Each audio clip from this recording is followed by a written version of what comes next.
बैठे रहो बाबा जी, बह जाओ बह जाओ बह बह जाओ बह जाओ बह जाओ। और सुनाओ ठीक हो? बह जाओ थले। हाँ किदां बच्चों की रोजी बन गई? हाँ दादा रोटी दे मालिक दा मालिक रोटी दे दिंदा 400-500 कभी आधार भी वटे जांदा कभी 500 वटे जांदा कभी 700 वटे जांदा कभी 1200 वटे जांदा अच्छा ऐसा पैकिंग करके टंग दी तो जा करता रहंदा लेके जांदा बच्चे बुच्चे बच्चे 3 बेटियां छोटी है?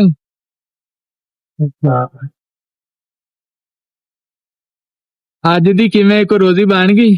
मैं अजे 350 रुपये वट के दिया 350 कदों दे आए? तकरीबन 11-11:30 बजे दे 11:30 350 रुपया बस?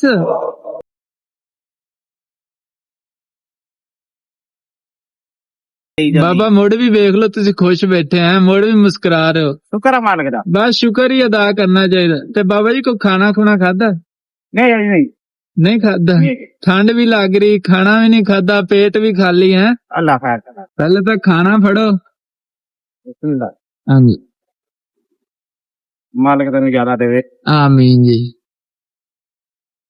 आजो खाइए फिर नहीं नहीं खाओ, शुरू करो तुसी शुरू करो। आजो आजो हाँ शुरू करो, खाना खाओ तुसी।